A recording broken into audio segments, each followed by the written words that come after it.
ಎಲ್ರಿಗೂ ನಮಸ್ಕಾರ. ಮೊದಲನೇ ಸಲ ನಮ್ಮ ಚಾನಲ್ನ ನೋಡ್ತಾ ಇದ್ದರೆ ದಯವಿಟ್ಟು ಚಾನಲ್ನ ಸಬ್ಸ್ಕ್ರೈಬ್ ಮಾಡಿಕೊಂಡು ಸಪೋರ್ಟ್ ಮಾಡಿ. ಇವತ್ತು ನಾನು ನನ್ನ ತವ್ರ ಮನೆಗೆ ಹೋಗಿದ್ದೆ. ಏನು ಹೇಳಿ ನಮ್ಮೂರ ಬಗ್ಗೆ ಎಷ್ಟು ಹೇಳಿದ್ರು ಕಡಿಮೆನೇ.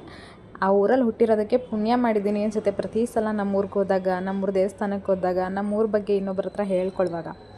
ನಿಮ್ಮಲ್ಲೂ ಸುಮಾರು ಜನ ನಮ್ಮ ದೇವಸ್ಥಾನಕ್ಕೆ ಬಂದಿರ್ಬೋದು ಅಂತ ಅಂದ್ಕೊತೀನಿ. ಯಾರೆಲ್ಲ ನಮ್ಮೂರಿಗೆ ಬಂದಿದ್ದೀರಾ ಕಮೆಂಟ್ ಮಾಡಿ ತಿಳಿಸಿ, ನನಗೂ ಗೊತ್ತಾಗುತ್ತೆ. ಇನ್ನು ನಮ್ಮೂರಿನ ಬಗ್ಗೆ, ನಮ್ಮೂರ ದೇವಸ್ಥಾನದ ಬಗ್ಗೆ ಎಷ್ಟು ಹೇಳಿದ್ರು ಕಡಿಮೆನೇ. ಪ್ರತಿ ಸಲ ಹೇಳುವಾಗಲೂ ಅದು ಏನೋ ಒಂಥರ ಖುಷಿ, ಹೆಮ್ಮೆ ಆಗುತ್ತೆ.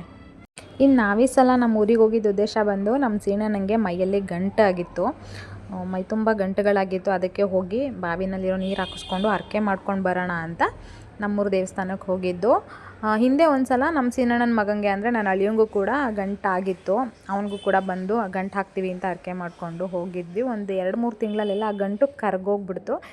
ಇನ್ನು ಈ ಬಾವಿ ಬಗ್ಗೆ ಅಂತೂ ಹೇಳಲೇಬೇಕು. ವರ್ಷ ಪೂರ್ತಿ ಮಳೆ ಇಲ್ಲ ಅಂದರೂ ಕೂಡ ಸುತ್ತಮುತ್ತ ಇರೋ ಬಾವಿ, ಕೆರೆ ಎಲ್ಲ ಒಣಗಿದ್ರು ಕೂಡ ಈ ಬಾವಿನಲ್ಲಿ ವರ್ಷ ಪೂರ್ತಿ ನೀರಿರುತ್ತೆ. ಅದು ತುಂಬಾ ಇರುತ್ತೆ ನೀರು.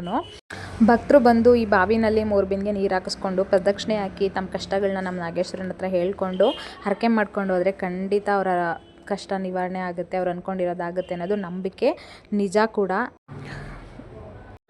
ನಮ್ಮ ದೇವಸ್ಥಾನದಲ್ಲಿ ನಾಗರ ದೋಷ ಆಗಿರ್ಬೋದು, ಈ ಸಂತಾನ ಭಾಗ್ಯ, ಆರೋಗ್ಯ ಮತ್ತು ಮದುವೆ ಆಗಿಲ್ಲದೆ ಇರೋದು, ಕುಟುಂಬದಲ್ಲಿ ಏನಾದರೂ ಸಮಸ್ಯೆಗಳಿದ್ದರೆ ಬಂದು ಹರಕೆ ಮಾಡ್ಕೊಂಡು ಹೋಗ್ತಾರೆ ನಾಗೇಶ್ವರಂಗೆ. ಖಂಡಿತ ಅವ್ರ ಕಷ್ಟಗಳೆಲ್ಲ ಬಗೆಹರಿದಿದೆ. ನೀವು ಕೂಡ ಒಂದು ಸಲ ನಮ್ಮ ದೇವಸ್ಥಾನಕ್ಕೆ ವಿಸಿಟ್ ಮಾಡಿ. ನಮ್ಮ ದೇವಸ್ಥಾನ ಹಾಸನ ಜಿಲ್ಲೆ ಚನ್ನರಾಯಪಟ್ಟಣ ತಾಲೂಕು ಬಾಗೂರು ಹೋಬಳಿ ನಾಗರನವಿಲೆ ಅನ್ನೋ ಒಂದು ಗ್ರಾಮ. ನಮ್ಮೂರಲ್ಲಿ ದೇವಸ್ಥಾನದಲ್ಲಿ ದಾಸೋಹ ಕೂಡ ಇದೆ. ತುಂಬ ಅದ್ಭುತವಾಗಿ ರುಚಿಯಾಗಿರುತ್ತೆ ಊಟ ಕೂಡ. ನಾವು ಎಲ್ಲ ಪೂಜೆ ಎಲ್ಲ ಮುಗಿಸ್ಕೊಂಡು ದಾಸೋಹಕ್ಕೆ ಹೋಗಿ ಊಟ ಮಾಡಿಕೊಂಡು ಮತ್ತು ಅಲ್ಲಿಂದ ಅಮ್ಮನವ್ರ ದೇವಸ್ಥಾನಕ್ಕೆ ಹೋಗಿ ಅಲ್ಲೂ ಪೂಜೆ ಎಲ್ಲ ಮಾಡಿಸ್ಕೊಂಡು ವಾಪಸ್ಸು ಊರಿಗೆ ಬಂದ್ವಿ. ಮನೆಗೆ ಹೋಗಿ ಮನೇಲಿ ಎಲ್ಲರೂ ಮಾತಾಡಿಸ್ಕೊಂಡು ವಾಪಸ್ ಊರಿಗೆ ಬಂದ್ವಿ. ದಾಸೋಹದಲ್ಲೂ ಕೂಡ ನಮ್ಮೂರವರೇ ಅಲ್ವಾ ಎಲ್ಲರೂ ಇರೋದು, ಎಲ್ಲರೂ ಮಾತಾಡಿಸಿದ್ರು. ಪ್ರತಿ ಸಲ ಊರಿಗೆ ಹೋದಾಗಲೂ ಏನೋ ಒಂಥರ ಖುಷಿ ಆಗುತ್ತೆ. ದೇವಸ್ಥಾನಕ್ಕೆ ಹೋದಾಗೆಲ್ಲ ನಾನು ನಾಗರನವಿಲೆಯವಳು ಅಂತ ಹೇಳ್ಕೊಳ್ಳೋದಕ್ಕೆ ನಂಗೆ ತುಂಬ ಹೆಮ್ಮೆ ಇದೆ. ಈ ವಿಡಿಯೋ ನಿಮ್ಗೆ ಇಷ್ಟ ಆಗಿದ್ರೆ ಲೈಕ್, ಶೇರ್, ಕಮೆಂಟ್ ಮಾಡೋದನ್ನು ಮರಿಬೇಡಿ. ದಯವಿಟ್ಟು ಫಾಲೋ ಮಾಡಿ.